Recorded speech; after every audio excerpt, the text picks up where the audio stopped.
Welcome back, everybody, to the Pushing the Pace podcast. I am your host, as always, Elias, my co-host Samuel, and a special guest today, Adeel.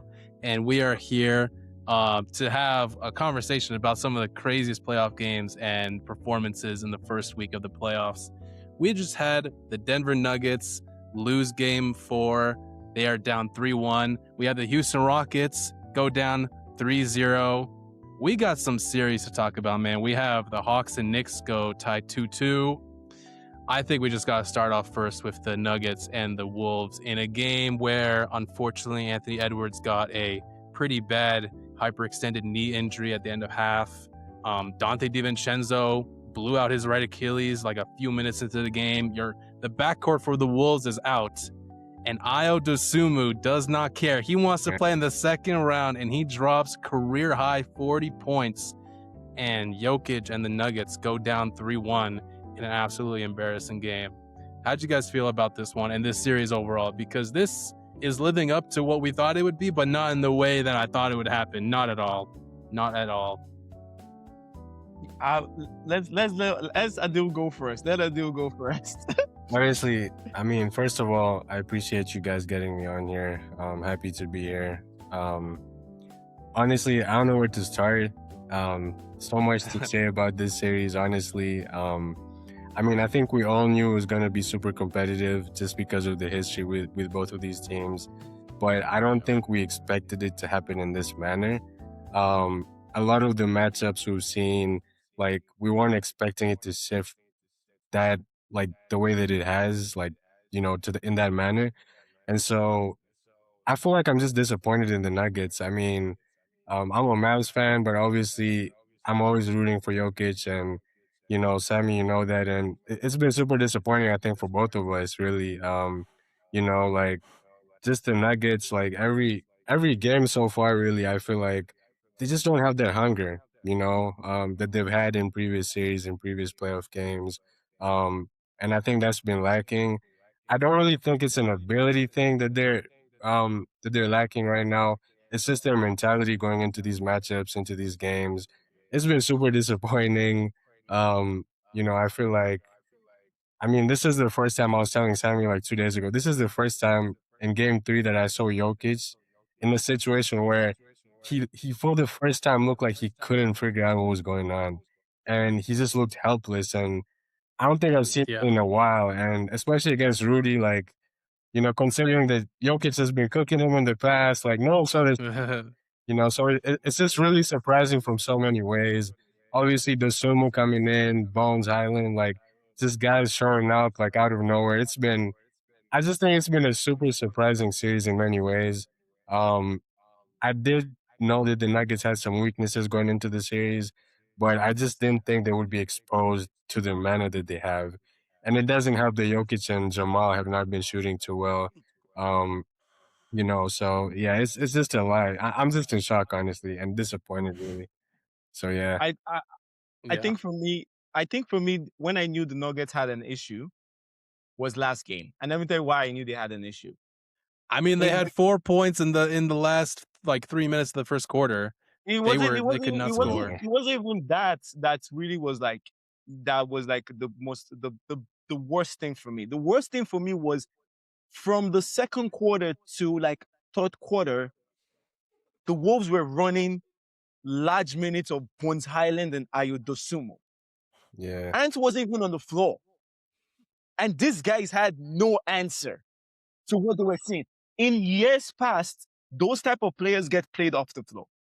Yeah. And playing against a Jokic team. Like, Dosunmu maybe can stay because he's a good defender. But someone like Bones Highland, you're out of... They would get picked on. They would completely get picked on. And the whole series, as I was like, where do you expect like a long series? The Nuggets don't know how to play short series. Like, in the history of time, they've never known how to play short series in their lives. And this comes from the fact that they've never really been a great defensive team. But one of the biggest issues they're having now is you're not a great defensive team, fair. But offensively, they've become very ill-disciplined. Yeah. And their execution has just become bad. Like, they've just become, I won't say bad. The execution has just been pretty much, they're playing on the level of the Wolves offensively. But the Wolves can defend incredibly well. That is literally what's happened. Like when you're playing up to the level of the Wolves offensively, who is a very haphazard offensive team, and you're the Denver Nuggets, you're in trouble. Yep. And when I saw Bones Highland and Dosunmu, and the Nuggets could not really do its turnovers, it's making bad decisions, 4-on-3, 3-on-2. There were just so many bad decisions. And the fact of the matter is, hey man, I cooked him for so many years. But the Wolves have won this series off the back of Rudy Gobert. He's absolutely dominated Jokic. Like it's absolutely. Like this is straight up. He could have 0 points in this. He could have 0 points in these playoffs, and he's dominated Jokic in this series because defensively he's just getting where he wants, because Jokic typically would always dictate where he wants to go. But Gobert is making him make so many decisions in terms of fade here, and that's Jokic style. But like none of those things are biting for this man. He's blocking Jokic. I've not seen people block Jokic shots as much as this. Like he's getting blocked. Bro, I've never seen this, honestly. To be very honest, I've never seen that. And it's just, and the final note I'm going to leave it is this. Heart. This is just like, these guys are playing lifeless. They're completely playing lifeless. And someone said, JD McDaniel said that all of you are sweet and the Nuggets are bad defenders, and the Wolves believed it. Someone quoted it. Absolutely believed it. Yeah, but that's the thing. Someone quoted it and said the Nuggets believed it too. And that is telling you everything. And I'm going to end on this note. I have to apologize to him. I cooked him for so many years. I cooked him over and over and over again. But I have to apologize to him. Michael Porter Jr., I'm absolutely sorry. Bro, Michael Porter Jr. I completely missed and it's not something I typically miss, but I'm sorry to say, and this is not a nice thing to say, Cam Johnson is absolutely mentally weak. This is a mentally weak basketball player. And we talked about it weeks ago, how his awareness level for a basketball mind, when he talks about basketball as a pundit on Old Man and the Three, he knows everything. He's really smart. But I can see how it completely fucks up his head on the basketball court because he's thinking of the last shot. He's not aggressive. And I said it, his 3-point totals, his 3 points attempted throughout the whole season was a red flag for me. Because you can't be on this team and you're averaging, and Tim Hardaway Jr. is averaging more 3-point shots than you. And Tim Hardaway Jr. The theory is out on it. No team, he's never made a second round with any team that has taken him seriously on a rotation. All the times the Mavs made a run, he was out of the rotation. When we went to the Western Conference Finals, he was injured. When we went to the finals, he was completely out of the rotation. Bad handles, main character syndrome, Iller's vice shot. That dude thinks every time the ball touches his hand, he has to go up. Regardless of who is in his front, it's just been a complete lifeless thing. And for Jokic, this is one of the worst. I think this is the worst series for him. No. Absolutely. Forget for him. For an all-time great, and the places we placed Jokic in our mind all time, and us saying that, bro, he's gonna get, bro. I'm sorry, you ain't touching top 10. This series is going to live in the mind. Like, bro, this is a bad look, bro. Bad. This is a legacy-defining series because people have talked about like players who have won multiple MVPs with only one championship, and it's really like Moses Malone, and I think that's it. And we don't really talk about him because he hasn't really won much. And Jokic and Giannis and these guys, winning one championship is a huge accomplishment, but like they are consistently struggling to make deep playoff runs. And in this series where the Nuggets were favored, I mean, obviously this is a rivalry that these teams know each other, but this game in particular is an absolute, you have to win, not only going down 3-1, but the fact that, you know, the backcourt of the Wolves we're out for 90% of the game. And this Dante was out the whole time. Anthony Edwards was in the game. He was making the Timberwolves worse. He was like 1 of 8 shooting. He was having a hard time. And Jokic started off the game amazingly. He had 10 points. It seemed like he knew exactly what he wanted to do. In the second half, he was 1 of 10. And I think like the biggest thing that we have to talk about is the fact that this Nuggets team was ranked 20th in defense. And if they were to win, that would be easily the worst defense to ever win a championship. And, you know, what Jaden McDaniels says, they have bad defenders there. And they absolutely do. Jokic has been a horrific rim defender in this series. He is the largest cone. I know, but the effort, the complete lack of even trying on several, you know, rim attempts, and Io, like Jaden McDaniels in their last game, Rudy Gobert even has had moves on him. It's just been completely embarrassing. And Gobert this is the greatest PR Rudy has ever had in his career. Even when he won Defensive Player of the Years, people didn't like him. On the Jazz, people didn't like him. And this is the best PR he's ever had. Jokic is, bro, he's gained his respect right back, especially after what Luka did to him, you know, not too long ago. I don't know, bro. You know, like you said, it's the heart, just the effort, you know, the way they're contesting. I don't know if you guys realize, but in game 2 and 3, there was so many points that Julius Randle scored where he basically just walked towards the rim and like absolutely no contest, like almost like they just expected that they weren't going to do anything. And so they didn't bother to even try. And so many buckets that he just like literally walked there and just like threw it in. And this is so fun to see. You want to be an awful defensive team, you better execute. Nuggets, one of the reasons why I became like a fan of them was just the way they applied themselves on the offensive end. Like it felt like they got a shot they wanted every single trip down the floor. And now they're no longer like the last 2 seasons and 3 seasons. It's been, you guys have no ability to stop transition play from other teams defensively. And it's just turnovers upon turnovers under turnovers. And it's 3-on-2 opportunities. And it's them just being lackadaisical offensively. And I'm like, man, it's been a shocking series. And for Jokic, that's my guy and everything. But this comes with, like, if we're going to put you in this stratosphere as a player, I'm sorry, when you have a series like this, all the shit is over.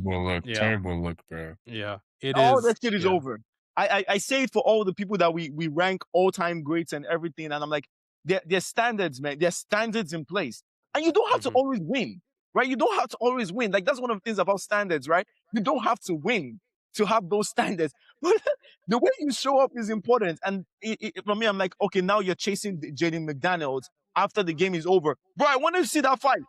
You ran more, you ran faster, and then someone is going to the rim to go score on you. Like, come on. That is bad look. That is weak. That is you being a bad leader, too. That is you being a bad leader. And there was that moment in game 3 or something when Ant had the ball and Jokic wanted to get it. And he, like, put his whole hands on it to try and rip it away from him, whatever. Just unnecessary He's been completely mentally.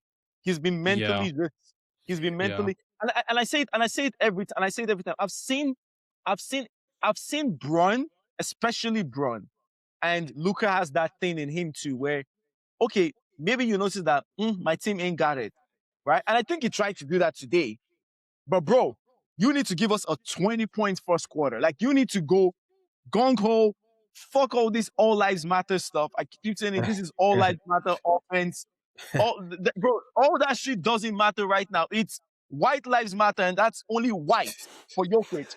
White life matter, and you go score the ball over and over and over and over and over again to go and open up because your team you're not full of creators. And I feel bad for Jamal because everyone wants to kill Jamal Murray, but he's a 6'3" guy that has to deal with Jaden McDaniels, Ayo Dosunmu. Like, these guys are on Dante DiVincenzo. Like, he's getting no reprieve.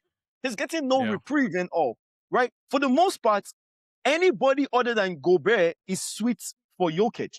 But for Jamal, we see how hard it is for him to score buckets over those guys. And he's trying his damnedest to score over those guys. Jaden McDaniels over him. And I'm just like, this has been this is one of the worst. I've watched James Harden play series.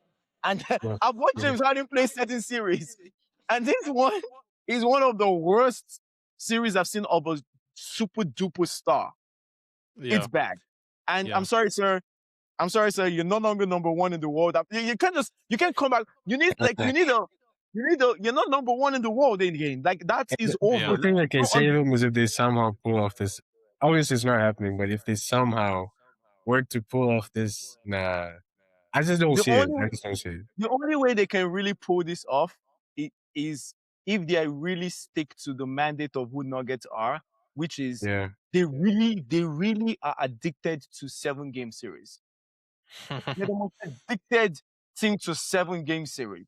Like, look at throughout Jokic's tenure, and this is maybe even something that may be affecting them mentally. How much 7-game series have they played against Utah, against the Clippers, against OKC, against Portland, like with over and over and over and over again. They just play stuff, and there's a possibility that takes a mental toll on you that you're unable to show. I'm just making assumptions here. You're unable to show up here and all. But bro, there's no excuse, man. And honestly, I think regardless of what happens, this team is not winning anything. Yeah. I'm sorry, you ain't winning crap. And even if you come out of this, somehow you come out of this in the off season, there's going to be a lot of changes. There's going to be a lot of changes off season. Like people's heads are going to roll in the off season. Yeah. I just want to highlight Jokic in this series, 25 points on 33.8% shooting and 15% from three. As we mentioned, Jamal Murray is averaging like almost 30 points. He's had 30 in 3 games. However, he's shooting 40%, 29%, 44%, and 31%. Jaden McDaniels and Rudy Gobert are the MVPs of this series. Yes, sir. And Ayo Dosunmu, again, his career high in this game. 42 points on 13 of 17 and 5 of 5 from 3 is ridiculous. Bro, like, and he only got better. 12 points in the third and then 15 points in the fourth. Bro, absolutely insane. Crazy, bro. I'm sorry, bro. You can't be getting 40 balled by Ayo Dosunmu. Ayo Dosunmu is a really good player. I really like him, but you kind of deserve to go home. You deserve to go home. You should. Honestly, you should go one home. thing I add to that is, as much as we're all in agreement that the Nuggets are not a good team in defense, I still think that if they did apply themselves a bit more, they're a lot better than they've looked. So, like, look at guys like Aaron Gordon, Christian Brown, Bruce Brown.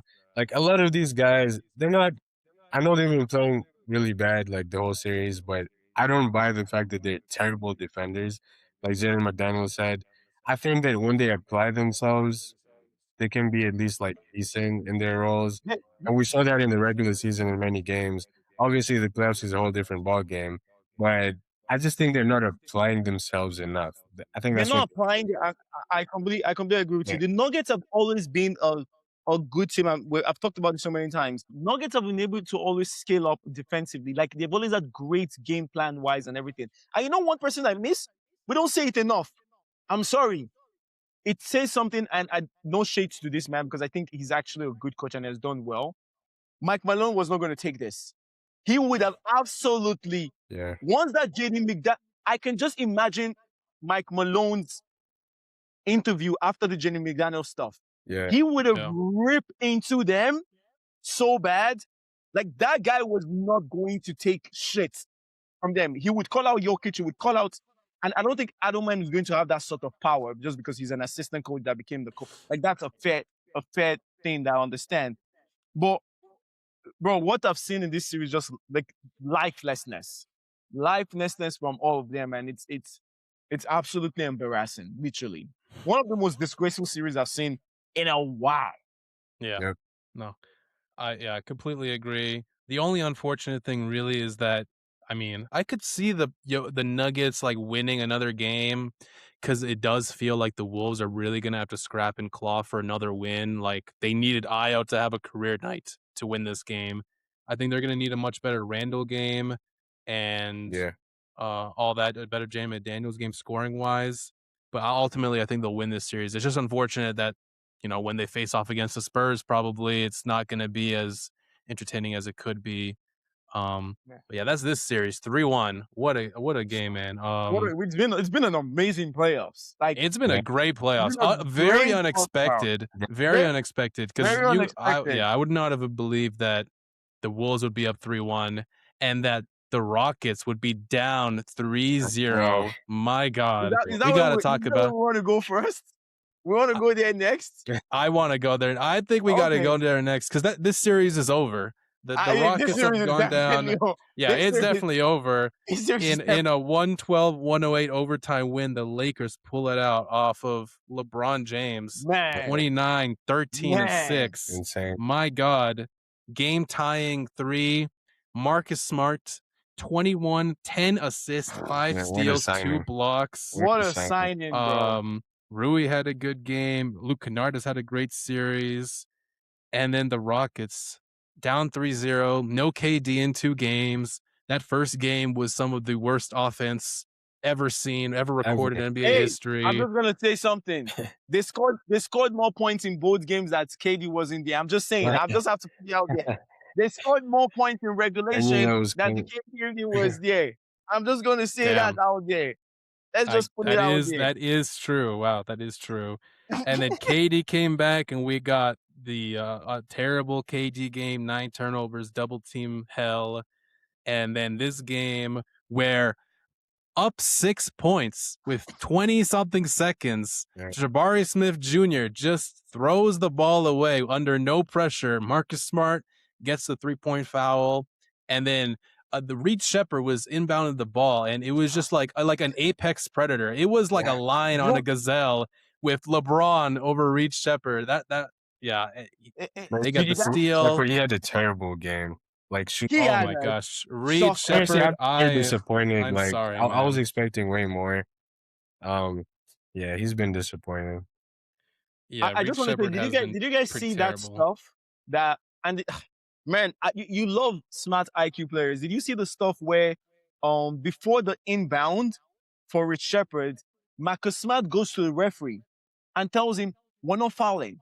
Do you know why that's so important? Because NBA refs at the end of the shot clock type of games, they almost like even premeditate their whistle, right?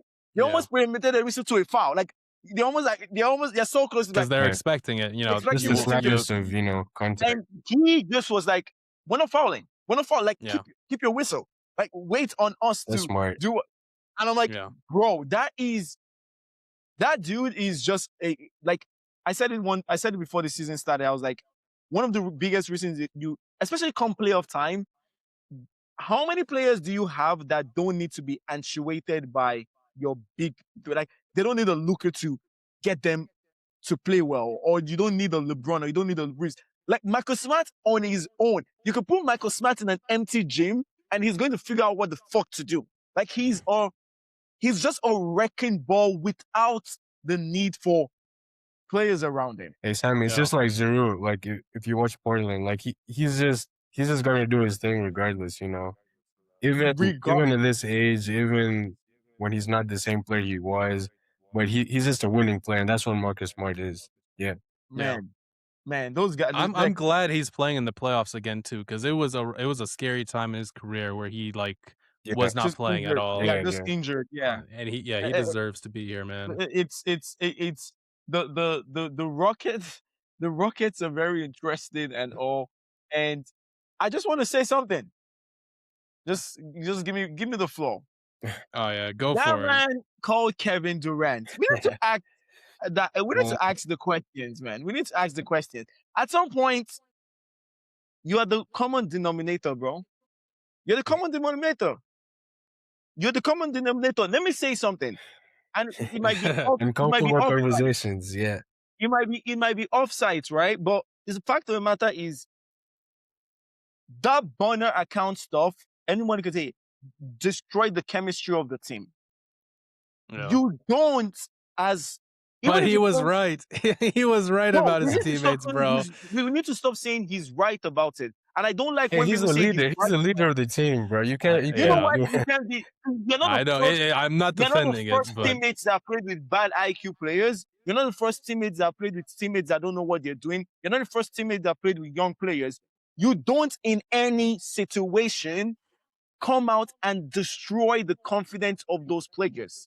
Yep. Your role as Kevin Durant, a player, someone like Jabari Smith Jr. Let's take him for an example. Literally looks up to guy, 6'10" guy, has a good shot and everything. I remember videos where him and Jabari Smith were doing. He looks up to you. You're Kevin fucking Durant. You're one of the greatest. You're a generational player, and this dude looks up to you, and you go say, call him the Arsenal in group chats of people that these things matter.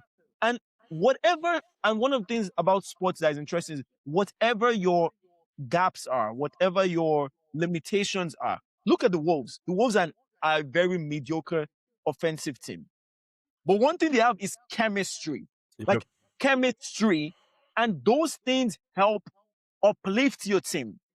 So my thing is that burner account is such an incredibly bad look that we know the Rockets are inept on offensively. Oh, is Van Vliet not dealing with an ACL? Why couldn't you be out there? Even if you made a mistake with your brother, why can't you be out there cheering your team? Why can't you be out there advising them, telling them what to do? Telling them, okay, it's 6 seconds to go. Where's our leader? Where's someone? Why are you not out there? Because you are a bad leader. You are bad vibes, Kevin Durant. Like literally bad vibes. From Brooklyn, no, from Golden State. We remember how the last year in Golden State was horrible for everyone involved because Kevin Durant was not happy that there was still so much focus and attention on Steph Curry. We saw the burnout where he said, I was holding Steph accountable in film, and niggas looked at me like this. Yeah. And all right. And I'm like, this dude has been bad vibes. And one thing that is pissing me off. Everyone is calling this young team a young team. They were second last year. They were second without you last year. They were, yeah. They were second last year, right? And they went to a game 7, right? They went to game 7 against Golden State, with right? the Warriors, yeah, they did. Yeah, they did without you. So the idea is you uplift them. Instead, you're in burner accounts degrading your teammates and all. And I'm just sorry. You did it in Golden State. It happened in Brooklyn. It happened in Phoenix. Happening now again. It's you. You are the constant denominator. And as I said, he's a weirdo. We just need to he's a generational, incredible, super duper star, but he's a weirdo. Yeah. No, yeah. I agree. Yeah, I saw a thing that said he's like the greatest number 2 of all time because he doesn't have any qualities of a number 1 at all. And like all he wants to do is score 25 points on 10 to 15. Yes. I'm not helping any of the young guys. I'm not a vocal leader. I'm not whatever. I'm just here to get my points and that's it. And there's value in that, but there's obviously a lot of negative. There's more than that. There's more. Like look at Brun's. Look at what Brun is. Let's look at what Brun is doing right now with Luke Kennard, with Marcus Smart, with Ayton and Hayes. Yep. Like there's a part of being an emotional like, and you don't need to like have a large voice and everything. You need to also be like a leader by example too, right? And stuff like that. And you know when I knew KD was the first indication KD was weird, outside of just this shit he did with OKC to go to Golden State, did you guys remember a report came out after the 3rd year when he left Golden State that he had issues with their ball movements. He wanted to play more iso ball. I remember that report coming out. That it was like, oh, it's not every time. And that's when I was like, bro, who are you to come to this team that have been playing a certain way for so many years? Yeah. And one of your issues is that they are playing good ball movement and sometimes you want to... And I'm sorry, if we want to say KD was right in his burners against Houston, another guy that was right and called him a certain name was Draymond. Because Draymond called him a certain name and Draymond was right as far as I'm concerned. It's insane, bro. He's insane. Like, man, such a bad... And he's not playing and everything, but yeah, I don't want to spend my time on... Let's move on series-wise and everything. Yeah. Or do we think this ends in 4 or 5? Man, this could end in 4. I don't know. The way that they lost this game, completely undisciplined. And then Ime Udoka as well. Oh, I don't know. This guy is man. getting fired. He's calling out. He does not care. He said, I don't know if they're young or if, if they got nervous or whatever in the end of the game. But it's like, Adeel, what's I your pick? don't think you guys are gonna beat it. Honestly, for me, that was like the final, like that's all I needed to see. I just don't see how they get a game after that. It's just, and even the KD thing with like the leaked like text and everything, group chat stuff. Like obviously the players are gonna act, they're professionals. They're not gonna act like they were affected. But that stuff definitely went through like their own group chats and they spoke about it and they just have to keep it professional. But I'm pretty sure one day like one of the players will come out and say something about it. Maybe when KD leaves, like in a few years or whatever. But that definitely had to have played a role in like.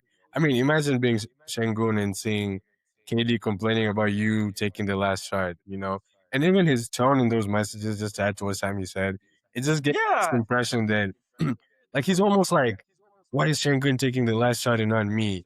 Why is the coach like designing it or like making the play for him and not me? Like, it's just that element of him not being a team player and kind of shifting the blame to others when things are not working because it's the easy thing to do. And unfortunately, he's done that a lot in his career. So, like Sammy said, I have to agree with him on this one. Who's the common denominator and everything. And I just don't see how the Rockets are gonna get a game. In short, like I think everything's just broken. I think there's gonna be some big moves. I don't know what's gonna happen with Şengün. There's some big question marks there. I've been very disappointed by him, by the way, this season. I've always been a big fan of his, but I don't know what's going on. Like, just there's just so much going on with that Rockets team. So, that's all I can say. Yeah, and it's unfortunate because Şengün and Ahmed and even Jabari all had like good games, and then they just completely mess it up in the fourth quarter, the last minutes really, and just. Yeah. And Ime is a bad leader too. Like we just have to call it out and say like he's a bad leader, bro. Like if someone says what is Ime's next plan when things are not going right? It's to call the other opponent a bitch or something like that, right? Like I'm like body language too. Like every time they kept going down, making mistakes, his body language was almost like, oh my god, these guys. Yes, and for me, this is the thing, right? The whole world could have already seen your team completely blunder and throw away a game and everything. And you know what the leader of the team is meant to be? I could just imagine if that was Steve Kerr, if that was Greg Popovich, if that was Joe Mazzulla, if that was what's his name, Rick Carlisle, all these guys. Yeah. What he did in that press conference for me was sackable. You literally just crush them. You literally just like bro, the whole world is already going to crush them. Now you need that locker room to know that you're on their side. Because you're going to go for a game 4. You're going to want to coach this team. And you literally just go there and just crush them. Like it's like, what are we doing here, man? Like, what are you doing? Yeah. It's one thing for us to cook them on Twitter. It's one thing for them coach to come on there and just completely just annihilate them and stuff like that. It's crazy, man. I don't even know. It reminds me of Doc River like blaming Ben Simmons, where he was like, "Oh, Ben, that was a bad mistake or whatever he said in that one series." But again, shout out to the Lakers with no Luka, no Reeves. I really like this is a complete like JJ we talked Redick. about. Yeah, JJ has been really good, but we talked about this team like. Man, it's just so unfortunate that they got injured and that, they would have wanted to face the Rockets and all that. They're going to sweep these dudes, and it's really the biggest shock of the playoffs so far, honestly. Easily. Yeah. Like, I was like, man, maybe. And that's the thing. Bron has not had to have a Bron 35. At least scoring-wise, yeah. Like he scored 29, but it's been on not that much good efficiency. He's not had and I'm just like, what is happening here? Like, you really have these guys really and one of the things that's so funny is how the stats are so against the Lakers, outside of just their field goal efficiency. Like, Rockets are out rebounding them. The Rockets have 30 plus more possessions than them. Yeah, and stuff they do. Like that. They do. Right? It's insane. But the Lakers have defended well, and all 18 has not really shown up after the first game and all. Like they need to figure out their center rotation because Jackson Hayes is falling. What is it? Did you see the guy falling for Şengün's 3-point shot? I'm like, Yeah. why are you doing it? What are you doing? Yeah. He's jumping for Şengün. Like, what are you doing, bro? So they need to figure out. But it's been like force of will, but just also there's been no time in this series. I didn't watch large parts of the fourth quarter because I was at work and all. But the first 2.5 quarters, there's been no part of the series that Houston is better than them. Like actually look like they're better than them. There's been no parts of this series. And I'm like, offensively, and it's so crazy how bad like defensively they've been too. Like they're supposed to be a good defensive team, and they really have not been good on either end this series. Yeah. Which ones do you guys want to go to next? We got a couple 2-1s. You want to go Knicks Hawks or Let's go Knicks Magic Hawks. Pistons? Knicks Hawks. Okay, Knicks today in a pretty dominant win, 114-98. Series tied 2-2 after the Hawks had 2 1-point victories back to back. First time in playoff history that a team has won, or a team like the Knicks have lost 2 games in a row by 1 point, with CJ being the best player for the Hawks in this series. But today, Cat with 20, 10, and 10 after Jalen Brunson went out with an ankle injury. He didn't shoot very well in this game, only 3 assists. I was very impressed with Cat in this game, the 10 assists. He found OG under the basket, like OG cutting from the corner under the basket, literally like 4 times. It was ridiculous. Many times. I was like, what are the Hawks doing here? And yeah. The Hawks really struggled in this game, but it's a 2-2 series. I mean, it's still open. It's still open. And the one thing for me that has been particular, I remember saying it after the second game, was like, maybe it's something the Knicks figured out in this game. I don't know. We'll see, because it's always hard to go away from your tendencies. Is we can't play this complete like Jalen Brunson ball and just have no sort of imagination else. Like, just no, I'm like, there's no way you guys went through another season of just doing the same. And you saw Kat handling the ball off the post and everything. That's why he was able to get 10 assists, because he was really diming guys up and everything. And I'm proud of Kat, because that in the years past, those would be turnovers, because he's a very flimsy passer and all.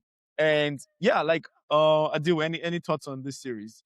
Yeah, I mean, honestly, I feel like I think the Knicks have been disappointing, honestly. A lot of players that I expected to do more. And like you said, their offense has just been it's just been all over the place, really. I feel like they're not playing as a team as much as they should. There's not enough ball movement for me. And, like kind of panicking, taking bad shots towards the end of games when they're chasing the game. And I've been disappointed with Mikal Bridges in particular. Like he's awful. Oh boy. Especially against Mikal Bridges. He was that wasn't him. And it's a shame to actually see him that way, because he's capable of like way more. I think you guys might remember when he was on the Nets. I mean, it's a whole different role, a whole different team. He's not getting the same number of shots, same quality of shots, but he's a very capable scorer. So who else was on the Nets and was scoring so much, and I thought it was going to be a good signing for the Nuggets? Cam Johnson. Yeah, I know. So yeah, the Nets is fake hoops, bro. It's not real life. So I just feel like he needs to do more. He needs to, even today, like I feel like you could tell he was being a bit cautious. Maybe after the last game, he was like, I don't want to just force it. He wasn't being as aggressive with his shooting. But I mean, I just feel like the Knicks, again, another team that are a lot better than they have looked. I still don't think they have what it takes to go too far, but I would have expected them to like win some of the games that they haven't won. They've been very close, apart from today's game, obviously. But it's the Hawks are good. They have some good players. I like how they've approached this series, but I think the Knicks should be winning some of these games if they really took it seriously. So, like I said, I've been disappointed. So we'll have to wait and see. I think the series is up in the air right now. Like we really don't know what's going to happen, and that's the exciting part of it. Right now, there's so much crap that is happening. It's just like, bro, what is happening? But I just want to say something to what you said about Mikal Bridges. Yeah. McDagnall dropped some bars today after OKC games, and he said something. He's like, they were talking about the fact that AJ Mitchell like made 20 shot attempts, and this is what he said. He said, "Well, he's obviously not shy, so that's a stat. Winners fail and losers hide." And this is a Cam Johnson. This is literally a Mikal Bridges kind of thing. Like, exactly, bro, go down swinging, bro. Yeah. Like, go down swinging, bro. You've trained all your life. You didn't just become a bad shooter now. You didn't just not know how to shoot right now. You can hide now. Like, I'm sorry, like the playoffs are the worst place to hide, bro. But everyone can see you, bro. Everyone can see you. Everyone can see you, bro. Like, let us end the game like, okay, this guy had a horrible game. I'd rather that than you hiding, bro. Like, you were giving your being team... literally invisible. I don't remember Mikal Bridges at all in the game where he had 0 points. Obviously, in that game as well, Josh Hart had only 2 points. Yeah, Mikal Bridges, like, if they obviously, I don't believe that the Knicks are going to win the finals or even make it to the conference finals, maybe. And people are just going to look at the Mikal Bridges trade as the Giannis stuff looms and all that. Like, man, we really gave up 5 first-round picks for a guy to score 0 points in a playoff game.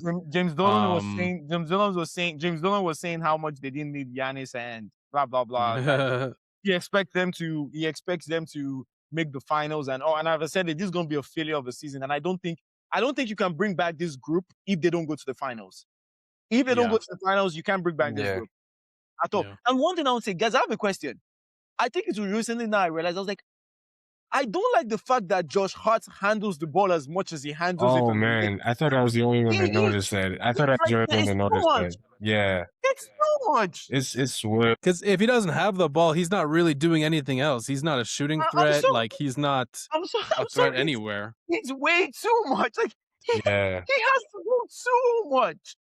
I'm like, no. Like, it's something is like off here. Like, I don't know if it's the whole Villanova boy group shit that they have going on and all. But, bro, he should not be handling the ball as much as he handles the ball, man. Bro, go crash the offensive glass and all. Yeah. I want to speak about the Hawks because Jalen Johnson, brother. Yeah, he's been really struggling. He's a fake demon. The PRA demon in the regular season is not there. Bro, man. He's really been struggling on his drives. He's not really... Sorry for interrupting. One of the things that is so particular, especially in the playoffs, that you can't to pick out is he doesn't even look like he knows how he wants to get his shots, and that's true. That's true. He seems very hesitant in like driving, and when he does drive, he's usually getting stuffed at the rim or throwing up some BS. Like, I also want to say, Nickeil Alexander-Walker, love you, bro. He's also not been having a great series at all. Like 15, 14, 9, 17 points. Like, it's not been great for him either. Who has been great for Jonathan Kuminga? Other than today, he was awful. But Jonathan Kuminga was really great in this series because he's very similar to the MPJ type where they just go. Like, he just attacks the rim. He just goes no matter what. And that rim like frequency attempts is very important in the playoffs. And I want to say something. I like this guy so much. I really like him. I like what he brings. I've called him. He's one of Luka's defenders. As I said, Luka has 3 defenders in the league. He's an awful offensive player. Terrible. He was one of the worst shooters in the league the entire season, like regular season. Like, it was actually crazy. He's an awful offensive player. Like, I don't even know what is he shooting at the rim this series. I'm not sure. Every layup I've seen, he's almost missed every layup, bro. Like, he's genuinely bad offensively. Yeah. In the 4 games, he has 6 points on 3 of 7, and then 8 points on 3 of 7, 6 points on 2 of 5, and 4 points on 2 of 7. Bro, which is so funny. I just read an article by some a random basketball writer on Twitter about like the value that these non-scoring guards have in like their screening and like assists and all that stuff, and he is showing that. But at a certain point, you gotta score the ball because more. You gotta get double-digit points. The Knicks are just going to be like, bro, do whatever you want. You want to shoot the ball? Second time, bro, go ahead. It's almost a turnover. And honestly, one thing, like we discussed this on Twitter the other day, but like one thing that these playoffs have shown me, not that we didn't already know this, but postseason basketball is a completely different ball game. Like a lot of the things that a lot of these guys were able to get away with in the regular season, it's just not going to happen here. And I mean, Jalen Johnson, I'm a big fan of his. I think he's just having a bad series. I'm not going to overreact. But one thing I noticed is if you watch him in the regular season, a lot of the things that he was able to do, a lot of the things that he wasn't hesitating on doing, now he's hesitating. Now he's thinking twice. Now he's taking bad shots. He's not really getting to his spots as easily as he did before.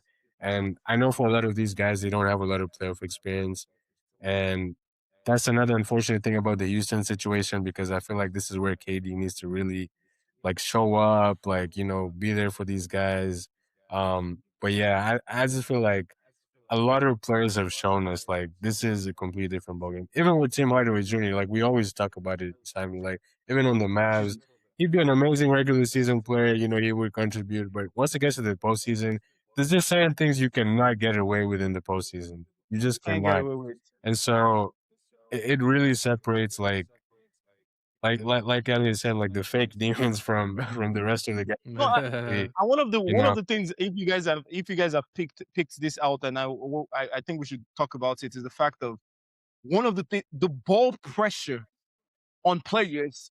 The ball pressure on players in the playoffs. You need to know how to dribble. Like that's that's an underrated skill nowadays. It feels like, because these players that you get the ball and these players that you cannot create any. Even look at Michael Smart.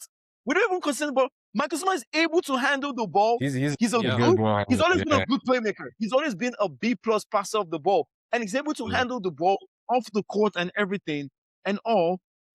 Even to a lesser degree, Luke Kennard and all. Like you're having these players that like, and you just see like the way teams pressure you up the floor. You better be able to like create something for yourself outside of your best player. You need to have players like that across the court, or else teams are just going to funnel their defense towards your best player and everything. And just like you do whatever the hell you want to do.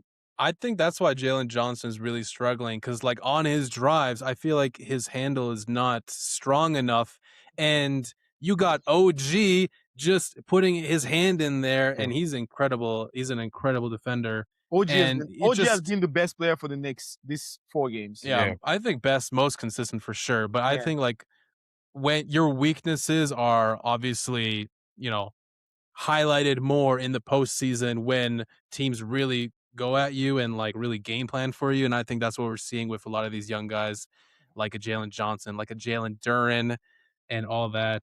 You know, your first playoff experience or first real like expectations for a playoff run, you know, your weaknesses are really going to show up. Yeah. And I think if you guys want to go to the next one, the Magic Pistons 1-8 matchup. This is so funny. On the last podcast, me and Sam were talking the most shit ever on the Magic. They lost. We're going to lose to the Hornets. We're picking the Hornets to go against them. We want the Warriors to go over the Suns, everything. We got both playing picks wrong. To be fair to you guys, I didn't expect it either. I think we've all been surprised, honestly. Yeah. Like with the lack absolutely we always talk about it, Sammy. Like I don't know what's happened there. But I have one question for you guys. I heard it on the podcast and I can't remember.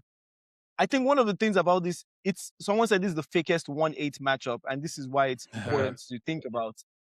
Man to man, you can't tell the Magic players that Detroit players are better than them. Yeah. Yeah, I agree. I can see that. They're very similar, like playoff experience level, and what we like. It's like the Magic are now the team that we expected them to be. Like they were expected to be a 50-win team. They should be the 1 seed in the East, like with the way their expectations were. Who's the best player in this series? Cade? We can all agree, right? Yeah. Yeah. Cade? Who is the second? Probably Paulo. Who is the third? Or Bane. Who is the third? And Bane would be third, I would say, and then probably Franz. Who is fifth? Then we start going and you start seeing that And then it's like, Magic, do you want Suggs or Sarr? And it's like, well, Okay. they're kind yeah. of the same, So at least in the terms of Magic offense are going to go production. to that series, and people may call it corny or whatever they're calling it when it says Jamal Mosley showed them their AAU tapes or College. college tapes and everything. Yeah. Because genuinely, these guys are better than most of the Detroit Pistons players. Yeah. Player for player, Yeah. they definitely can stand up against any of them. Yeah, they've just been like very messy and just a weird mix all year, but now they're just figuring it out. And I think this is also a really bad matchup for the Pistons because what they do so well is like their physical defense, And the Magic are like, hey, we did that. Yeah. We can do that to you guys too. We were the one doing this in the East before you. Yeah. I think And I feel like Cade is getting like every time he's going towards the paint, there is 3 or 4 Magic in the paint at all times whenever he's trying to get there. Because as we've talked, like the spacing, the offense, it's really been struggling today. Like Jalen Duren, man. Bro. Do you guys realize that I told Wendell Carter had 17 rebounds today? I didn't realize he had that many. On his head top. And I remember I was telling you before the series started, I was like, Duren has not really showed me something. Because again, the playoffs are so much different, bro. Because you can already see certain things coming from a mile away in terms of just the fact of like, does this player really have like some sort of like skill set offensively, whether physically he's dominating someone like Giannis, like Jokic is to dominate physically to another. Yeah. Or does he have like a good touch around the rim? I was like, Duren does not have. The only thing that he's gonna get if they give it open to him is Cade Lobs to him. Like that's gonna be it. So I'm not really surprised because I've not seen part of his game where I'm like, yeah, he can get his own. I mean, he's shown that this year, but it's also like still very K dependent. Yes. And he seems like completely like frazzled. Like he does not know what to do with all this like pressure or like the Wendell matchup at all. He doesn't know what to do. Today he had 3 buckets. All of them were dunks. 2 of them were alley-oops. 1 of them was a putback dunk. That's it. Bro, man, if you can, he's losing so many millions of dollars this series. If you can't do this for the city of Detroit, do it for your pride, man. They can't take your girlfriend. They can't take your woman. Like I said, the playoffs, bro, it's a different ball game, and not just like ability wise, even mentally. And this is why, like you were saying with Cam Johnson, like the weakness in his mentality that we can see, like, and it's surprising because when you listen to him on the podcast, like, bro, you'd think that he's a guy that seems to have a strong mind and he can deal with the pressure, but it's a whole different. Man, once you're out there in the game, it's just mentally, it's different. And we've seen a lot of guys who, their production in the regular season, like I said, is not kind of translating, as well, because like I said, it's just a different pressure. So yeah. You have to do a lot more. There's certain moves that you were doing in the regular season that you cannot. You can't try that shit against certain teams, bro. Like, it doesn't have the same effect. Then I think this series is going to be a rock fight.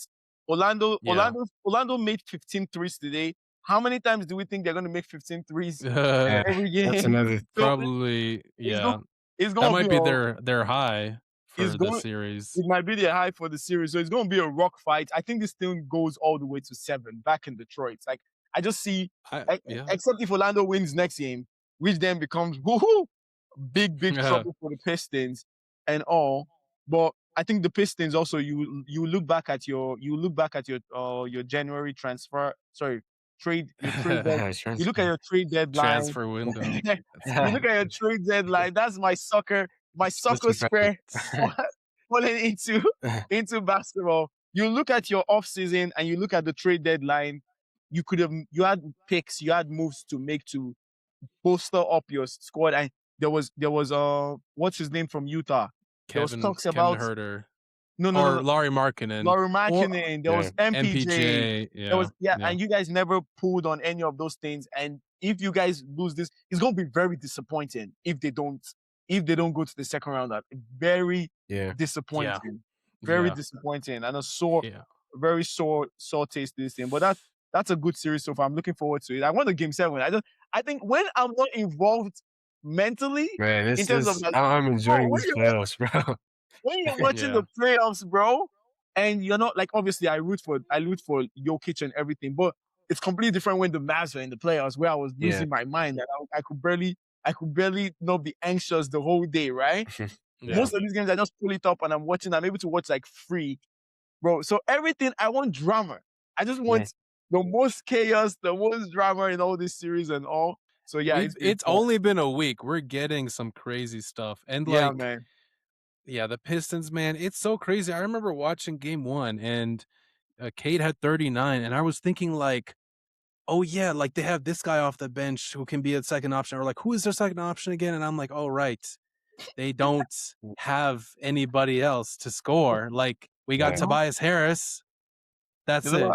They don't have anybody. He's been good. Tobias has been good. They were good. They went on a run in the fourth quarter. Tobias and Cade to like really get this game close, but then Paolo hit a 3, Franz hit a 3, and then it was game over. Yeah. Bane in this game had 7 threes, just ridiculous. Yeah, I would say I'm glad Desmond Bane showed up because he's been struggling with his shooting like throughout the series. Like overall, he's been okay, but I feel like they're gonna need to learn more production from him, especially with his 3-point shooting. Just because they don't have that many like real shooters, like me and Sam usually say, and so it's like they just have a lot of fake shooters on that team, like guys who will take a lot of threes, but they're just not gonna. I think he's the only real shooter in the entire series. Like there's no other real shooter. When Jalen Suggs has it going, he can make some, but it's just not consistent enough. And I just don't think that, and that's one of the reasons I thought they were gonna struggle to learn more. But you know, so far they're figuring it out, so we'll see. I guess Duncan Robinson is a real shooter, but bro, I hate the postseason, bro. Yeah, I hate the postseason for this thing, bro. Every turnover when you're rooting for a team just feels like death. Like every turnover, it's like, oh boy, it's that's how the Nuggets game felt, bro. There was so many turnovers where like Jokic was just backing down, and then they put a little bit more pressure on him, and just he lost the ball. He was forcing passes too. Yeah, he was forcing a lot of passes, and the Io and Bones got a lot of his ball protection. He's been completely woeful, bro. Woeful. Yeah.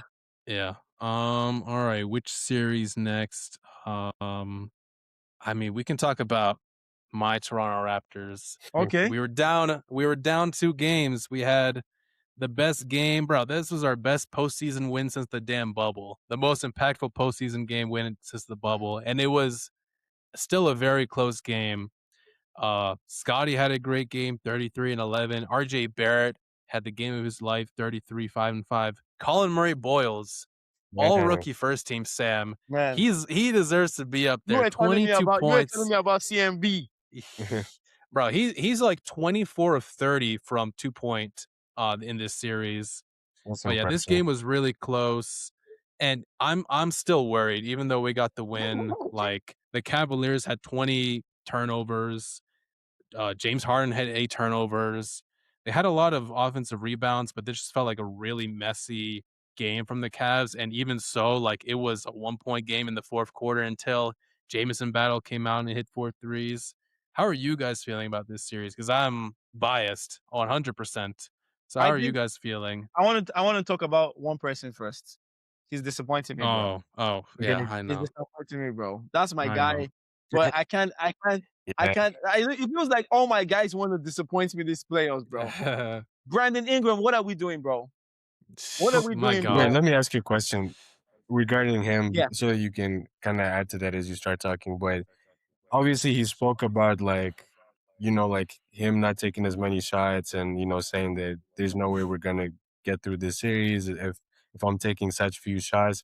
So what do you think about that? And how much of that do you think is dependent on him, as opposed to how the team is set up? It's dependent on him. It's on you, bro. Yeah, that's what I thought. Yeah. There's no monopoly on shots on here, bro. There's no one on this team that can do what you can do. They brought you on this team for one specific purpose and all. And I'm sorry, I don't want to hear, I can't take. No one is telling you not, like, bro, demand the ball, bro. Demand the ball and go get the ball. Because you cannot tell me, how many, wait. Oh, okay, let me tell you the shot count. He had like 9 in game. You had 9, and Scotty Barnes almost doubled the amount you had. Yeah. RJ Barrett doubled the amount you had. The rookie pretty much almost doubled the amount you had. Like, what are we doing here, bro? There ain't no way you can be telling me, there's no. Bro, again, I keep saying it, bro. It's either year or it's either year, bro. When these lights are bright, and Ingram, this is not the first time you had a bad. Remember the Pelican series where Ludot swallowed him up? Pause. But Ludot killed him that series. And I gave him an excuse because he literally just came back from an injury a week before he went into the playoffs. And I gave him an excuse. And I was like, and I was rooting for him to come to the Raptors. I was like, this is going to be a good place for him. But, bro, you have been shit this playoffs. Like, you've been, like, except from the first half of the first game, where I think he was pretty good. In the first half of the first game, bro, I'm sorry, bro. This has been shocking. Man, I mean, there's no reason that RJ should be having just about 20 shots in this game, and he has, the number that he has. And I don't care what he says about the team, how it's set up, how everyone's like. Because what else you gotta figure it out, bro. You gotta figure it out. If someone like Scotty Barnes has 0 field goal attempts, I don't need to watch that game to know what else Scotty Barnes is doing. So with Ingram, he's not impacting the game on that part. Yeah. That's the main critique. He's not defending. Yeah. He's not passing. He's not really rebounding. And the shots that he's taking, he's not taking a large amount of threes. He's not taking shots at the rim. He's taking his fadeaway twos, his tough twos. I remember in the first half of the first game, like he was fine. He made his shots, but like every single one was just tough, heavily contested, and it was like, wow, we're barely in this game, and he's hitting these tough shots. And then he attempts one shot in the second half. He shot 9 times that game. Yeah. He shot 1 time in the second half, which is why he was complaining. And then in the second game, he goes 3 of 15.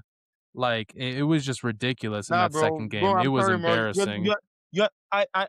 My biggest arguments for being pro Ingram was, I think people were focusing too much on what he did not do compared to what he did. Now, you're not doing any of those things. And now you're not doing the one thing that you should be doing, bro. Like, there is no excuse, man. Like, there's just no excuse. You're 28 years of age, right? I think Ingram is about 28 right now. Yeah, if I remember, how the team on the number of shots at this point, bro. Bro, come on, bro. There's go figure that stuff out, bro. No one is. You're not playing with Luka. You're not playing with Donovan Mitchell. You're not playing with Harden. You're not playing with any of these players, bro. It's you. If you want to shoot 30 times on this team, you get the opportunity to shoot 30 times on this team. Yeah. So just go he has to take it, but I feel he just has to be better. Give me an 11 out of 29 game. It's better than the shit you're doing right now. And all right, like and I will say we went on the run in the last game while he was on the bench. He was in foul trouble. We won that game because he wasn't in that game. He only came in after the lead was like ballooned in the fourth quarter. That is damning. What have you seen? I've watched a bit of this series and all. Like, I watched the first game really well. Second game I couldn't, and third game I watched the first half. What have you seen from the Cavs and just pretty much how they're stacking up, Ilias? I mean, the first 2 games, it really felt like they were just under complete offensive control. In the first game especially, it felt that we had 0 resistance. Our defense was terrible. Jakob, RJ were getting cooked by Harden, the pick and roll.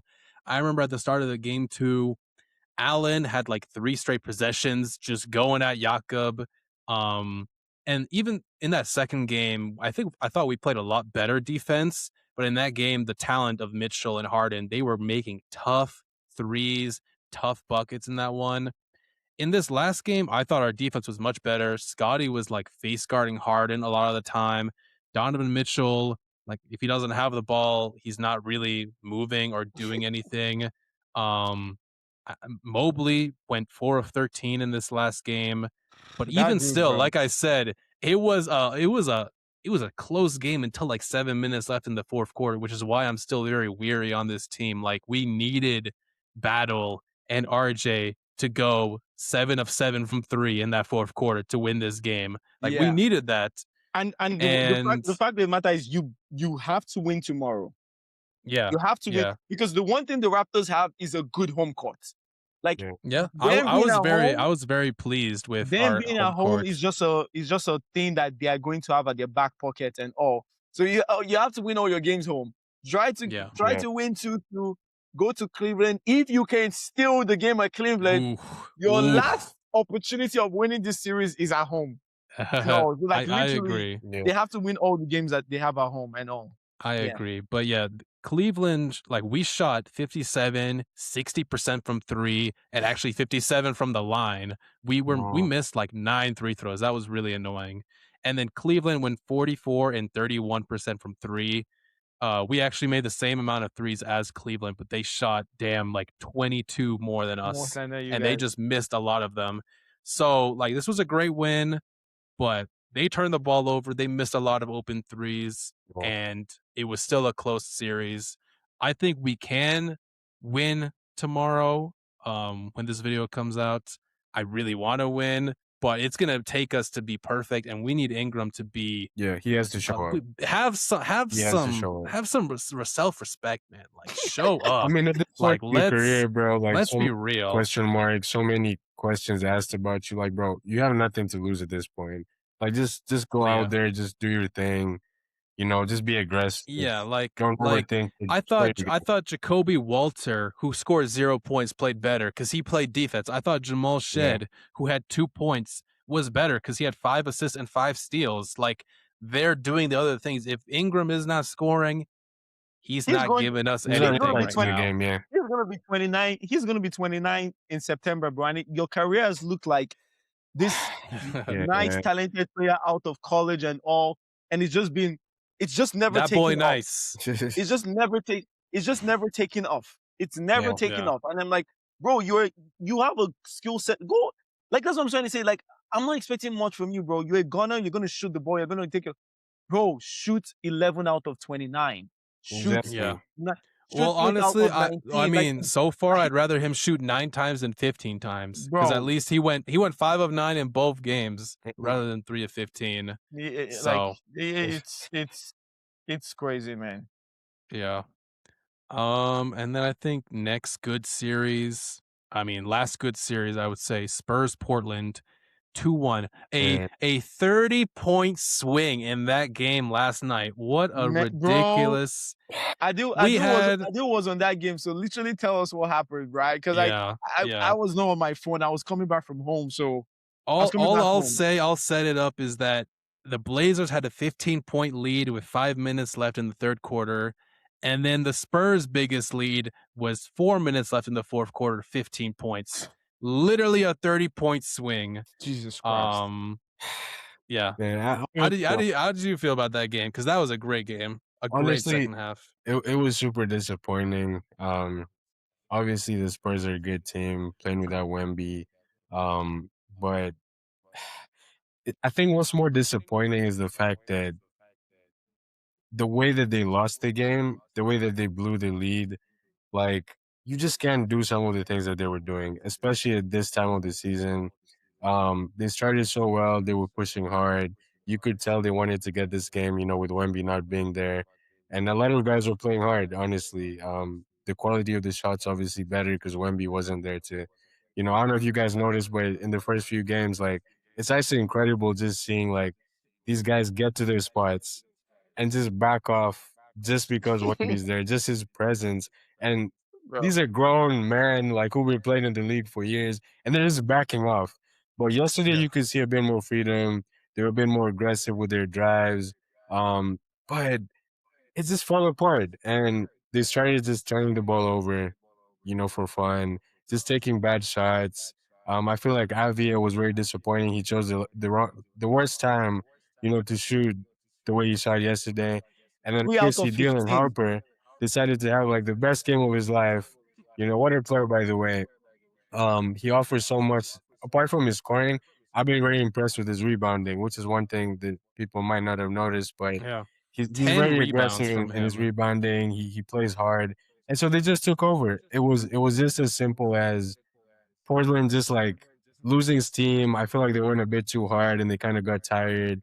Apart from Giroud, who was like still pushing, you could tell the other guys were kind of, just making silly mistakes, offensive fouls that they didn't really need to make. It was just a mixture of a lot of things, and the Spurs just capitalized. Their Yeah. guys were just more hungry when it mattered, and Dylan Harper just took over. And what's his name? Stefan Castle, man, what a player, bro! What a Yeah, That he dude, really closed it out. he 11 played points in like the a fourth season. quarter. Exactly. He Yeah. took he over as plays well.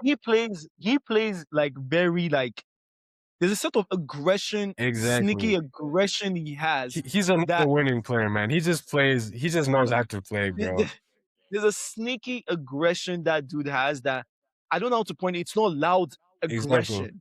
Yeah. It's not loud aggression, but he's a very aggressive competitor. Like Yeah. very no, I really, It kind really of like reminds me of like a lesser version of like Anthony Edwards, not in terms of like the talent, obviously, or like the level that he's playing at, but he just has this, like, he knows how good he is, and he just imposes himself in the game, and on the game, just he bro. doesn't care. He just plays the way he does Yeah, and always. it doesn't care who's around him. If Exactly. it's He's Fox, gonna if get it's to his spot. He's Wemby, gonna do the same if thing. He doesn't he's force yeah, stuff, which is very like rare to see in players of his age, especially at this time of the season. He's making the right play, whether it means getting 7 yeah, assists and just 12 points. He doesn't force too many shots.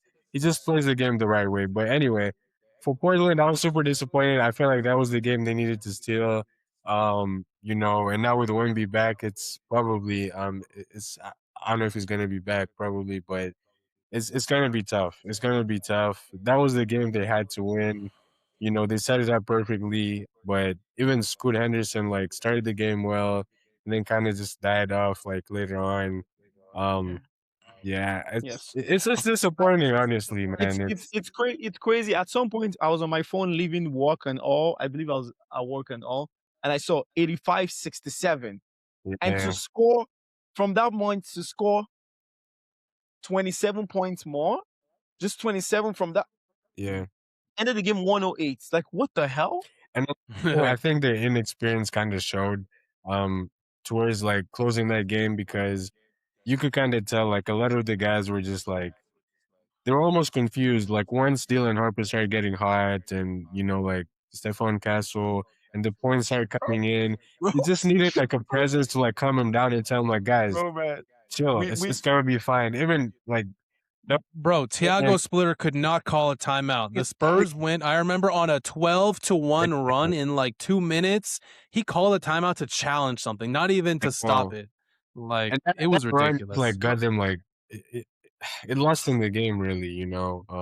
Absolutely. And not too many leaders in that team, unfortunately. These are the times you wish guys like Dame were on the floor, because they can just tell everyone like let's take a step back and let's Bro, man. you know See the thing about the playoffs, man. Shout out Jared Allen, man. Those lights are brighter man, than it's those easier lights, said than done, man. Like I know I'm saying bro. Yeah. but bro, it's hard. It's hard. Like no, and that's the thing because of the way the moment, like you can. The worst thing is being a fan. You can feel it, like Yeah. in the stadium. You can feel it in the arena. You can feel it, like oh shit, like okay, this team is coming back right now. And for your team Yeah. to be able to like take like control and get themselves together, like okay, this team has gone on a 10-0 run. They're leading the game now. Yeah, Like, what do we do? like it's How do you hard. respond? And How- they don't know how to respond. Yeah, How you exactly. respond is a very, And that's what lost them very the game, important thing. essentially, honestly. Their heads were Yeah. just gone. Yeah. They started forcing, and now once the lead turns into 8 points and then 10 points, now you can sense the desperation. They bring the ball out. Guys are trying threes when they don't have to, just to kind of cut that gap. They've not been in that situation too many times, so they're panicking. Should we start taking more threes? Should we just like get the easy bucket? Like just build our way up. The time is running down. So this is where you need experience. And unfortunately, this is where the inexperience shows. And I think that's what lost them the game yesterday, which is pretty disappointing. Yeah, no, they they Yeah. they they definitely dropped. They definitely dropped one. They definitely dropped one, and I just don't see yeah, how like they get another game, honestly. I don't get it. It's just Like gonna be that hard. that kind of game being lost is just a very very. It's like Houston losing that game yesterday, bro. Yeah, Their it's, head it's is a still killer. being Jupiter. Like like the moment they went to OT, I knew Houston had lost that game. And the moment I saw that lead dwindling of when I saw like Spurs have tied the game, like it's even for the veteran teams and all too, like those lights are like crazy bright. The moment is overwhelmed. As a fan, you get overly anxious.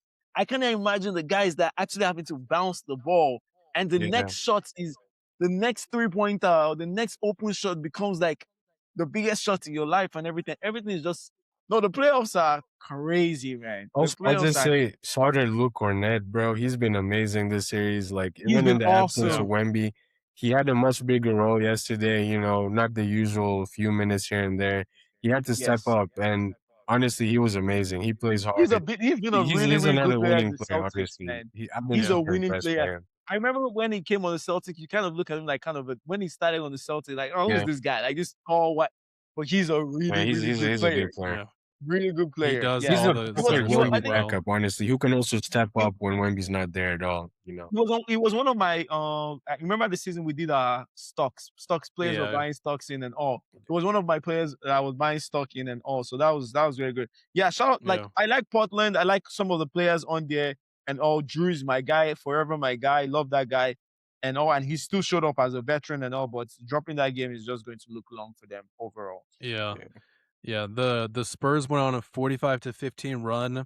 There's That's crazy. Portland fan on Twitter that I replied to when he saw that it was a 45-15 run. I said, "I'm sorry, bro, but your team just became part of the legacy of the Spurs dynasty with Harper and Castle. Yeah. Like for Yeah. the Blazers, this is like such a big accomplishment, like making the playoffs.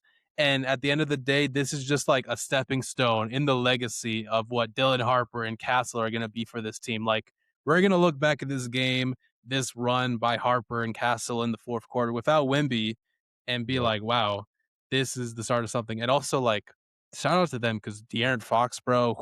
Whew. Like, we need to talk about. Does He's he know? Does he know we can? he's Does he not know been we can good. see him? Does he know we can see? Yeah. No, 50 million. There, 50. They gave him the yeah. max. Okay, so They gave him the Oh, max. yeah. let me ask you guys this. Obviously, I feel like they need the depth today, as much depth as they can have. Especially Fox has been in situations like these, like so many times in his career. I mean, not so many times. He's not been in the playoffs that many times compared to other. One time, Yeah, really. but I feel like he's been in high pressure moments, like a lot in the past. Yeah. And he's a guy that like we've always trusted as one of the best players in the clutch. Mr. Fourth Quarter. But what do you guys think about the fact that with all the indications that like Stephon Castle is ready to like, take over like that position. But not just that, but Dylan Harper, with everything he's shown on limited minutes this season, I feel like he's a level of talent where he could take a very big leap next season with more minutes. And obviously with Fox's contract and, like the whole Bro, situation, what do you guys think about? There's obviously been a lot of talk about should they trade Fox? Should they, look to people like, even say they what do you shouldn't have guys given think him about that that? money. People already say they shouldn't give him the money that they wanted to give. They gave him, right? You said they should. I mean, like people were already saying they shouldn't have given him the money. Yeah, that exactly, they gave him. exactly, Max they gave him. exactly. that contract is I huge. think And all we're these kind big of question very marks there. early. We're kind of really early to know what the right answer is. And unfortunately, whenever we know what the right answer is, it's going to be hindsight kind of thing. Like, hey, we knew it and all. But I completely see where you're coming from, bro, because they almost could have made their team much. So this is my thinking. Fox might turn out very good for them, right? As this playoff goes on and everything. But they almost could have not given him that money or even traded for him and gotten really good and just be able to get better, like in an OKC sense or the Celtics sense, where you're able to get high level role players because you've not paid this large amount of money. Exactly. To be around Fox because Dylan Harper can. But man, he's not playing well. He's not playing well, and that's the big thing. Like, he's not, and he's deferring a lot to them, and like it's great for their development. He's gonna have to step up and be more impactful in this run that they're gonna have. And all I'll say is I don't think he's gonna see the end of his contract on the Spurs. I really don't think that he's gonna be whenever he's making $60 million in like 2028, Jesus 2029, Christ. I don't think he's going to be on the Spurs doing that. I think they're eventually going to trade him away because it's just too much money, and they're going to obviously rather pay Castle and Harper and Wemby over Fox. Definitely. And they can still get a lot or back even for him Vassell. too. Yeah, for sure. But it was definitely an interesting move that they made trading for Fox. It made sense because of how good Wemby is, but like now it's like, man, we got these rookies and Castle who are already outperforming him, We're not and it's playing just like riches rookies. on riches. Mm-hmm. Yeah. Mm-hmm.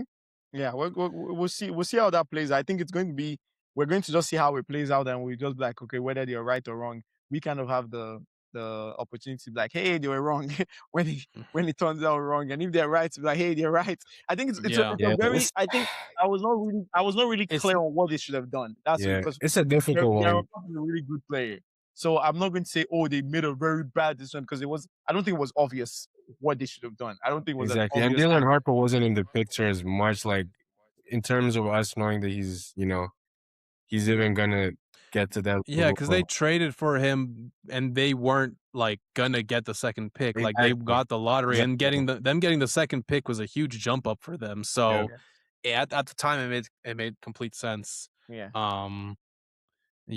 We got two more series. Celtics Sixers. That last game was a bit of a close one for the Celtics there. 108-100. Tatum with a big bucket, and Pritchard, huge threes in this game.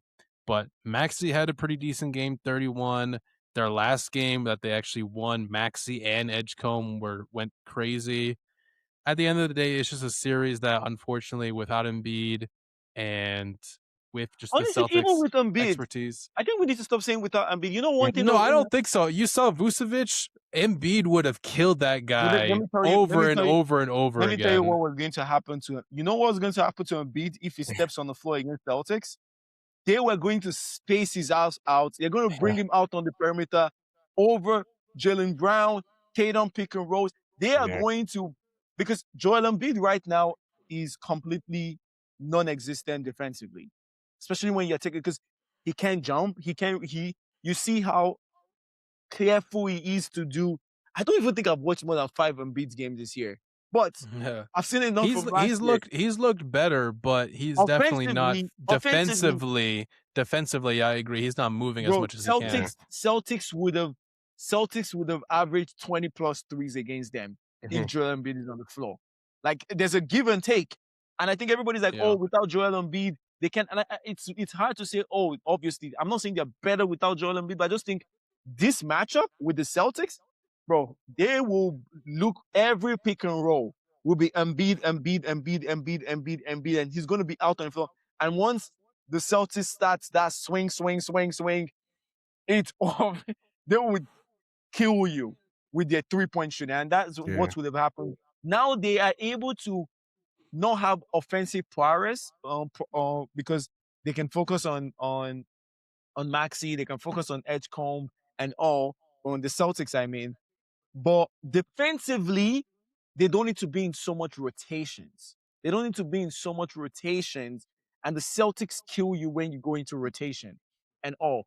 I just don't think they're not just going to have enough, as you said. They're not going to have enough offensive power. But I would say those Sixers have shown, like, they've held their own. They've not like laid down, and they've not laid down. And you have Edgecombe like playing like he's so confident as a rookie and all. Like, I love the kid, bro. Like, he's amazing.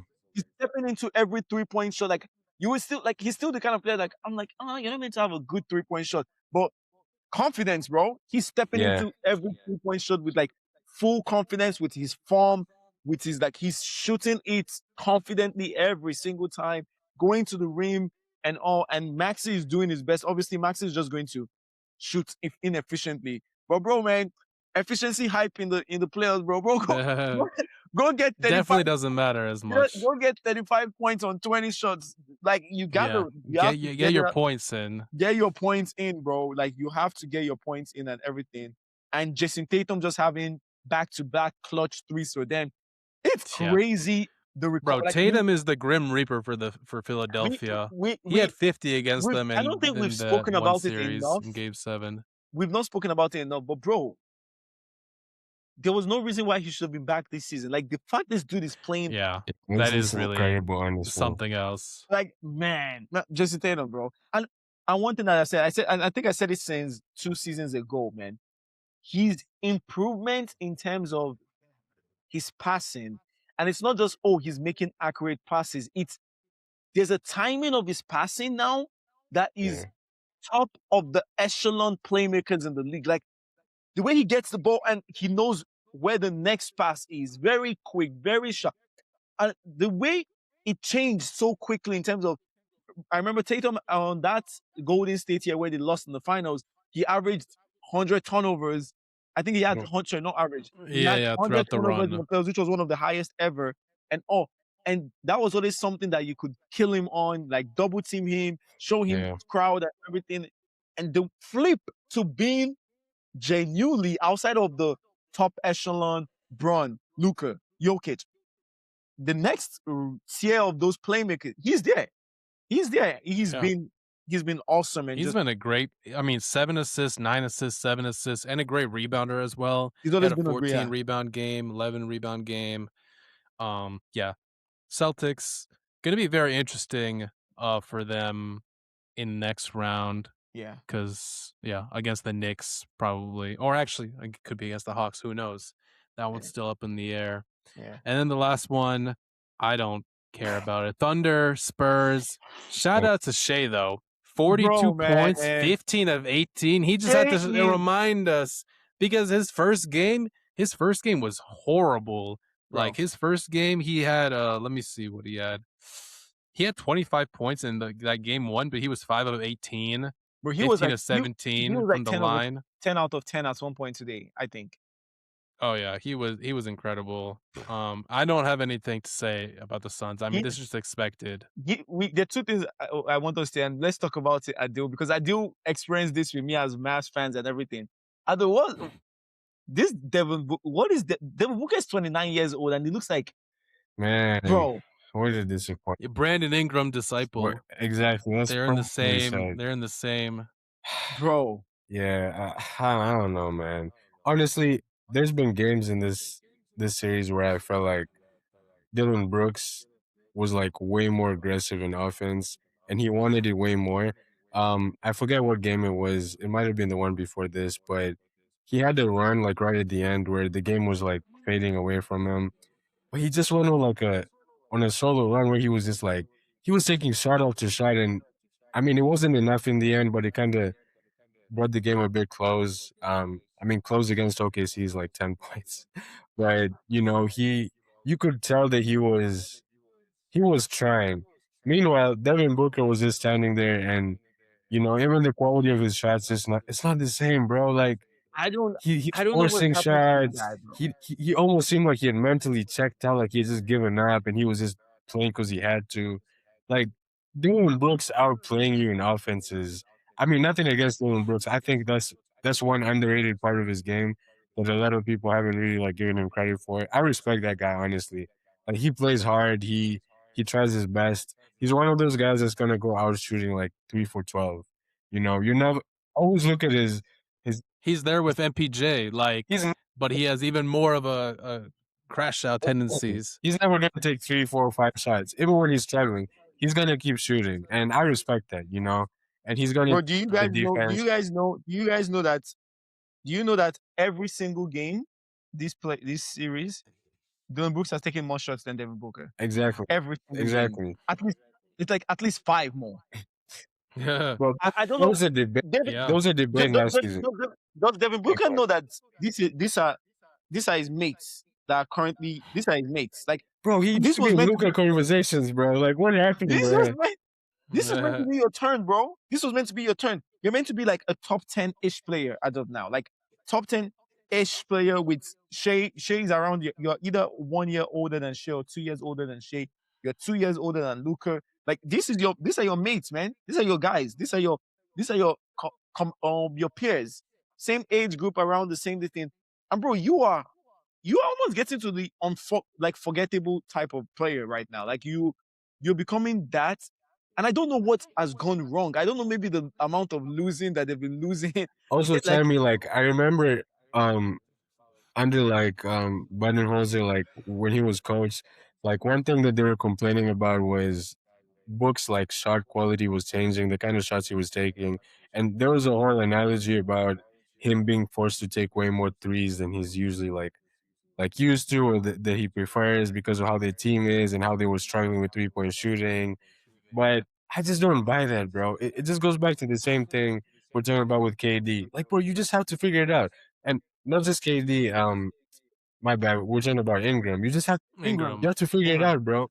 Like you've been in the league this long, and honestly, D Book has been one of the best like shooting guards in the league for quite a few years. He's been so consistent. You know, it's unfortunate like his teams haven't gone that far, not been as competitive as he would have wanted to, but bro, you cannot be doing the shit that he's doing at this point in your career. Again, he's supposed to be one of the leaders in that team. He's one of the most experienced players. He's been in the playoffs like way more than a lot of these 75 guys. million. You gotta lead by example. 75. Bro, you can't have guys like Colin Gillespie taking like more shots than you or Dylan Brooks. Like, come on, bro. You gotta figure it out. We can't blame the quality of the shots. You're good enough to figure it out. You know, I think Jalen Green. it's Green has taken more disappointing. shots than him. If anything, Jalen Green is another guy who's gonna go out shooting like 20 shots, but yeah, no matter what, he will shoot it. in one game or another, it's gonna fall, like we saw early in the series. So he just has to keep going, bro. But I've been super disappointed with him again, just like Ingram. It's sad that at this point of his career, he's playing the way that he is. So yeah. Do you know that Dylan Brooks has had back-to-back 30-point games? And he's actually been playing hard in those games too. And Book, I don't think Book has not hit 30. Yeah. Book has not hit 30. Yeah. That's crazy, bro. That is insane, bro. Yeah. That doesn't even make sense. We knew this series was not going to. We knew this series was ending for. There's no point of this series. Did you guys see the? You know what? I like it. Did you see the Dylan Brooks stuff? And said, where he said, afterwards, he was like, "I'll give him 30," or I don't know. I defended him well or something like that. No. He said they asked him about Shea, and he's like, "Oh, yeah, he's really efficient. I got him next game though." Oh yeah. I was like, you know what? I mean, when you're down 3-0, why not? Like, what else do you have to lose? If you want to be like, I like delusional, but I will actually go there to do something. Yeah, I actually will go out there to do something and all. And yeah, it's just. I would say like Booker and Ingram are like scarily almost the same player right now. Like low 3-point rate, low rim rate. You're just taking a lot of mid-range shots. You're not a real playmaker like that. You're not a defender like that. It's just a lot of negative or just like lacking of the really efficient qualities that you need. And then just, those mid-range shots are important in the playoffs when you need a player to make their own shot and whatever, this and that. But when that's all you're taking and you're just like you're right. If Dylan Brooks is more willing to take like threes, we need a 3 now, like we'll go to the rim. Like it's just rough to see that. And see, I'd rather live with, honestly, because of how good of a shooter Book is, I'd live with like 25 shots from him and half of those shots being like heavily contested or like not being the best quality. Like I don't know, bro. I'm just disappointed, honestly. Like I'm disappointed. So Book has always been I think Adeel can agree. He's always been like our favorite player to hate on in terms of like. But now it's like it's not even fun to hate on him anymore. It's not even fun. I don't feel bad for the guy. The hate on him was more like we respect you kind of hate. Like exactly, we knew he was great, but he was just annoying, Yeah, he was just annoying. And bro, right now you're just like, it's kind of sad, bro. It's really sad. He's really sad. Like it feels like a player that has lost the lights in his eyes. Like exactly. That's like, man, and that's the thing. When we talk about the shots he's taking, he's been always been able to take this type of shots. Like he's the mid-range shots, the like a very prolific scorer. and all, Exactly. and He just wasn't doesn't look walking like he has 30 every night, really, honestly. You know? doesn't look like he has that drive anymore, bro. Yeah. Yeah. And I mean, with his contract, he's making $70 million to just chill in Phoenix. And I mean, you know, it is what it is for him. So yeah, man, those are all the series. We still got a lot of open ones. We're not doing predictions. Definitely. Don't ask for predictions. Every time we do No predictions, predictions. No we predictions. completely blow it. And all. The only thing I would say is, do we think Houston are done? Bro, Yeah. absolutely no way. Like, we're getting 2 sweeps, bro. Like, there's no way they're winning a game. Absolutely. And I think Austin Reeves was going to come for 3, so I think Austin Reeves may be back for 4. Yeah, if he's back, I know you saw it and you were like, "That's a terrible idea," but bro, they should let the Rockets win 2 games just to give Luka some more time. Not. You never, because they're gonna have to face OKC. Never ever play with the. Before you know it, never ever play. Anytime I've seen teams play with, don't play with the basketball gods. Don't play with the playoffs. Don't play with your team's attrition. And there's no reason you should put yourself to go play more games out there, bro. LeBron is 41. LeBron is 41, please. There's no reason you should be putting yourself out there. Bro, put your foot on the gas. As I used to say, get greedy. Get absolutely greedy. Win what you can win and get out of there. You should never ever do you should never ever think of, oh, let's extend the series so we can get Luka back. No. Absolutely not. Absolutely not. I agree. Lakers have to just do what they do and all. And your gift for winning this series is OKC. Yeah, that's gonna be rough. But yeah. Yeah, man. Great awesome, time. Awesome. This is one of my favorite first rounds. And this has been a really I remember after the first weekend, I was like, oh man, I don't know. Only there was one road win by the Magic against the Pistons. It was like, but no, these series have gone completely sideways, completely unexpected. Yeah, even the sweeps, obviously a Suns Thunder we expected, but Rockets Lakers, the Rockets are going to be the first team to be eliminated in the playoffs, probably, if they get eliminated this Sunday. Man, that's unbelievable. You know what someone said about KD regarding to the Rockets? Have you noticed he's always the one that picks the team? We can't be complaining. We can't be Kevin Durant. You can't come out and say, "Oh, all my players are so bad," and everyone will say, "Oh, your KD was right." He picks them. He's always the one who picks them. He's always had the power to go to the team he wants. So you chose this, and your due diligence is for you to make sure that you, bro. I'm sorry, bro. You are 37 years of age. What other sort of tangibles have you gotten in the league to uplift the team, bro? Yeah. For me, it's a bad look, bro. You picked this team and all, and I was very disappointed because I'm like, bro, even if you had the boots and you had to say, I saw Van Vliet. Van Vliet was out there, he was telling the guys he was on this thing. Did you see the video? Did you see the screenshot of Şengün sitting on the coach's bench to talk to the guys and everything? That's a 23-year-old guy, bro. And KD's trying to cook him and say things about Şengün, bro. He's more of a leader to the team than he is. Yeah, even and I'm like, that's a 23-year-old guy that he's just trying to But what? And again, Seth, and maybe it's also the shame aspect of it. Can you really say anything to those guys now after they've seen you bash them? Call one of your teammates, one guy that actually looks up. Did you see the interview with Jabari Smith Jr.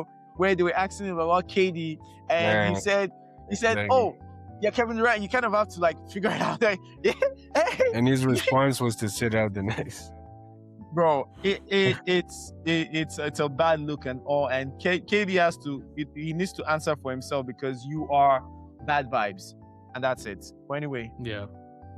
Well, this has been a great episode, first one in the playoffs with you guys. Thank you, Adeel, for joining us. Thanks for it's been a great time. Fun. Hopefully we'll get another one in as these playoffs continue. Yeah. I have been your host, Elias and Samuel. We are pushing the pace.